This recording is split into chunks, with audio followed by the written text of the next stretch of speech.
खबर नहीं दिखाते, खबरदार करते हैं। पूरी पिक्चर नहीं, ब्लैक एंड व्हाइट दिखाते हैं। तमाशा कम पड़ जाए तो वारदात दिखाते हैं। मुद्दा जनहित का ना मिले तो मास्टर स्ट्रोक बताते हैं। कुछ समझ ना आए तो हल्ला बोलकर दहाड़ो। आपकी अदालत में आज की बात बस कहा सुनी बनकर रह जाती है। Missing the vantage, India hardly decides.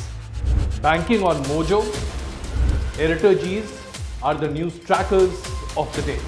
So do the viewers ever get to decide what India debates? That's why you need a dialogue. Indian Dialogues.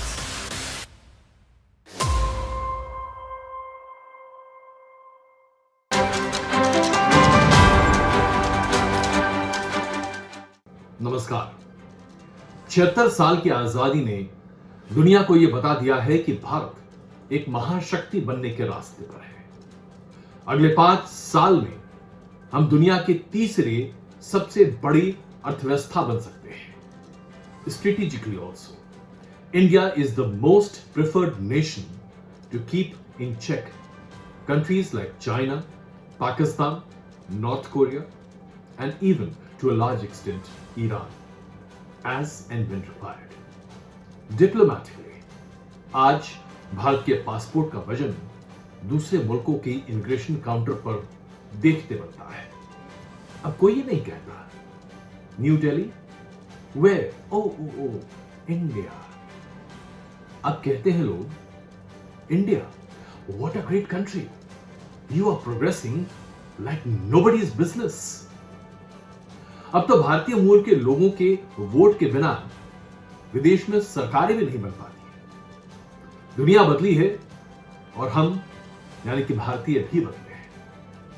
लगातार सरकारों ने देश को प्रगति के रास्ते पर आगे बढ़ाने में अपनी अपनी भूमिकाएं निभाई हैं।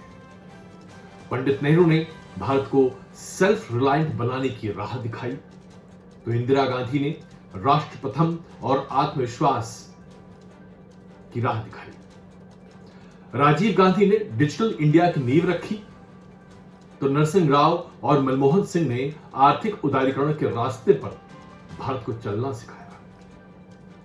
वाजपेयी जी ने भारत को न्यूक्लियर पावर घोषित कर दूरसंचार और इंफ्रास्ट्रक्चर विकास का रास्ता दिया, तो मनमोहन सिंह ने जन साधारण को प्रगति दिलाने के लिए आधार कार्ड और मनरेगा से पूरे देश को जोड़ा।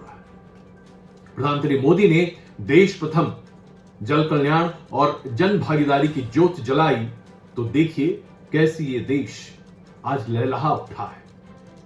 यही तो है भारत की सबसे बड़ी कामयाबी। भारत के हर जननायक ने भारत का मान बढ़ाया है।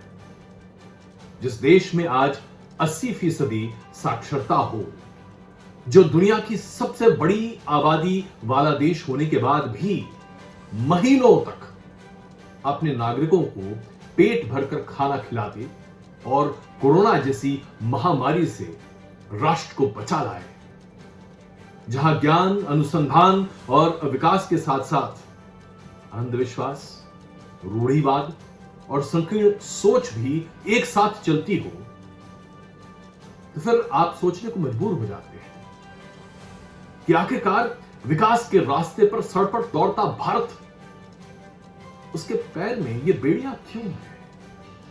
ये सब क्यों है? कैसे है? और कब से ये हमें इसी तरीके से जकड़े हुए और कब ये जकड़न दूर होगी? This is a matter of immense importance. When Pakistan tried its time-tested modus of inflicting 1,000 cuts on India, the government of the day simply smoked out its terror network. Why does it bury under the carpet an issue of illegal occupation in Ladakh by China? It's a question then that baffles average Indians. ऐसा क्यों है कि हमारे देश के अल्पसंख्यक आज ये महसूस करने के लिए मजबूर हैं कि शायद ये भारत देश, जिसके लिए उन्होंने भी उतना ही बलिदान दिया है जितना बहुसंख्यक ने उनका उतना नहीं है। ऐसा क्यों है?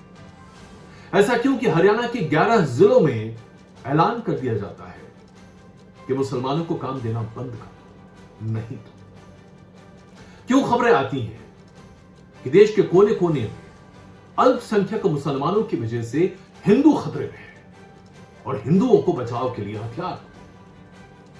क्या इसकी आवश्यकता है? यूनिफॉर्म सिविल कोड पर आखिरकार इस देश में लोग बट क्यों जाते हैं? सरकार की मंशा पर सवाल क्यों खड़े किए जाते हैं?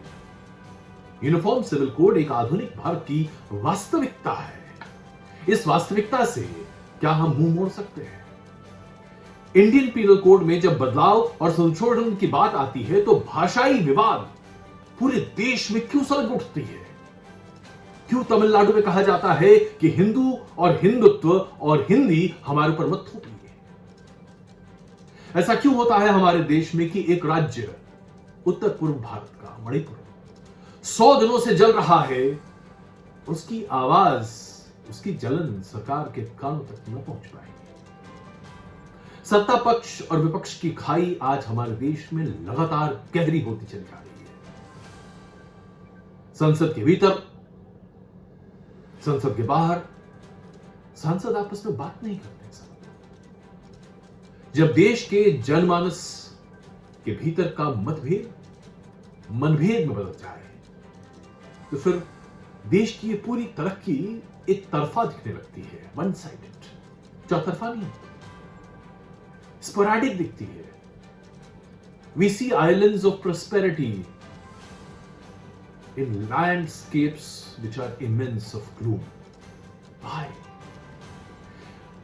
Why is it that sustained, progressive thought processes are being curtailed today?